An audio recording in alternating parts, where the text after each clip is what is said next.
विज्ञान अकादमी में आप सभी विद्यार्थियों का बहुत बहुत स्वागत है। ठोस अवस्था पर बात हो रही है और ठोस अवस्था पर क्रिस्टलीय क्रिस्टलीय पर पूरा हमारा अंतर के बाद क्रिस्टलीय ठोसों के प्रकारों पर बात चल रही थी।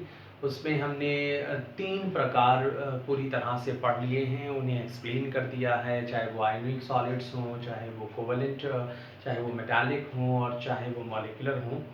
आज के इस लेक्चर में हम कोवेलेंट सॉलिड्स पर बात करेंगे, उसके बाद 1-2 क्वेश्चंस लेंगे और फिर इस टॉपिक को कंप्लीट करेंगे। देखिए हमारा जो लास्ट टॉपिक है सहसंयोजक ठोस पर बेटा हम बात कर रहे हैं। जैसा कि हमने पिछले में देखा कि हर एक सॉलिड को बनाने वाला कोई अवयवी कण होगा, कोई कॉन्स्टिट्यूएंट पार्टिकल होगा, किसी में अणु होता है, जैसे आणविक के अंदर अणु होते हैं, आयोनिक के अंदर आयंस होते हैं, धात्विक के अंदर जो है कर्नेल्स और इलेक्ट्रॉन्स है वो हुआ करते हैं। अच्छा, एक चीज मैं आपको बताना भूल गया, धात्विक के अंदर जो वैलेंस इलेक्ट्रॉन है, उस वैलेंस इलेक्ट्रॉन को निकालने के बाद जो चीज बचती है, याद रखें, किसी भी परमाणु के संयोजी इलेक्ट्रॉन को निकालने के बाद जो बचा हुआ शेष जो परमाणु का भाग होगा उसे हम कर्नेल कहते हैं। ये याद रखिएगा, कर्नेल। यानी परमाणु में से अगर संयोजी इलेक्ट्रॉन निकाल दिए जाएं, यानी वैलेंस इलेक्ट्रॉन निकाल दिए जाएं, तो जो बनता है उसे कर्नेल कहते हैं। ये मैं धात्विक में बताना आपको भूल गया था, तो आप उसके अंदर ऐड कर लीजिएगा।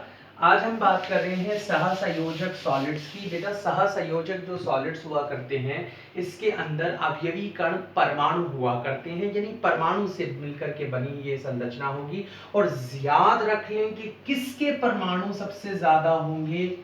अधातु के परमाणु होंगे। ये याद रखने वाली बात है। अधातु के परमाणु, कौन सा बॉन्ड होगा? सहसंयोजक। तीसरी बात, जो परमाणु है वो नेटवर्क बना रहे हैं, एक जाल बना रहे हैं, उस नेटवर्किंग की वजह से इनके गलनांक उच्चतम माने जाएंगे, आयोनिक से भी ज्यादा माने जाते हैं। विद्युत धारा के ये कुचालक हुआ करते हैं, लेकिन इसी में एक एग्जाम्पल ग्रेफाइट जो है वो सुचालक माना जाता है, क्योंकि उसकी जो कार्बन की 4 वैलेंसी होती है उसमें से एक वैलेंसी पूरी कंप्लीट नहीं हो पाती है, इसलिए वो विद्युत का सुचालक होगा। लेकिन अगर हीरे की बात की जाए तो विद्युत का कुचालक होगा, वो इंसुलेटर होगा। एग्जाम्पल जल्दी से याद कर लीजिएगा, सिलिकॉन कार्बाइड, हीरा और ग्रेफाइट, ये किसके एग्जाम्पल हो जाएंगे? सहसंयोजक ठोस के एग्जाम्पल हो जाएंगे। तो यहां पर हमने ये पूरा जो कैटेगरी है, पूरा क्लासिफिकेशन है क्रिस्टलाइन सॉलिड्स के टाइप्स का, वो कंप्लीट कर लिया।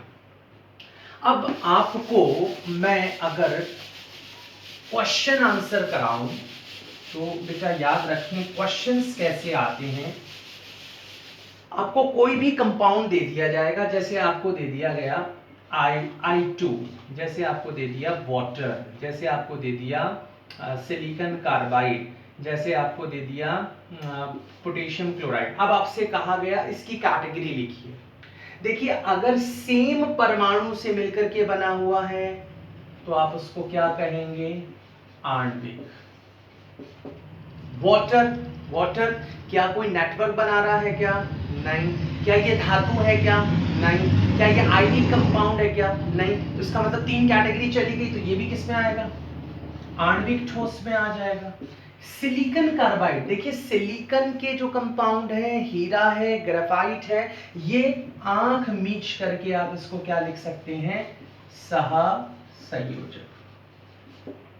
पोटेशियम क्लोराइड, देखिए पोटेशियम, सोडियम, कैल्शियम, ये देखते ही बेटा इसको ये याद रखना, पोटेशियम है, सोडियम है, लिथियम है, कैल्शियम है, मैग्नीशियम है, इनको देखते ही कह दीजिए आयोनिक है। इस तरीके के क्वेश्चन आपसे पूछे जाते हैं। एक एग्जाम्पल देखिए, सीबीएसई में एक क्वेश्चन आया था, उसमें कैटेगराइज करना था कि ये क्या है। देखिए, एक तो आपसे पूछा गया K2SO4, एक आपसे पूछा गया टिन, एक आपसे पूछा गया बेंजीन, एक आपसे पूछा गया यूरिया, एक आपसे पूछा गया अमोनिया, एक आपसे पूछा गया जिंक सल्फाइड, ग्रेफाइट और रुबिडियम और एक सिलिकॉन कार्बाइड। भाई बताएं जल्दी से, बहुत आसान है। पोटेशियम देखते ही किस कैटेगरी में आएगा? ये आयोनिक की कैटेगरी में आ जाएगा। और कोई आयनिक लग रहा है? यस, जिंक सल्फाइड ये आयोनिक है। बताएं मॉलिक्यूलर में कौन कौन आ जाएंगे, यानी आणविक ठोस में कौन कौन आ जाएंगे? टिन नहीं आ सकता क्योंकि धातु है। बेंजीन आ सकता है क्योंकि बेंजीन किसी तरह का कोई नेटवर्क नहीं बना रहा है, आयनिक कंपाउंड नहीं है। यूरिया ये भी मॉलिक्यूलर में आ सकता है। अमोनिया ये भी मॉलिक्यूलर में आ सकता है। जिंक सल्फाइड ऊपर आ चुका है। ग्रेफाइट, ग्रेफाइट किस में आएगा बेटा? कोवलेंट में अंदर, सहसंयोजक के अंदर। तो ग्रेफाइट किस तरह का कंपाउंड हो गया? सहसंयोजक कंपाउंड है।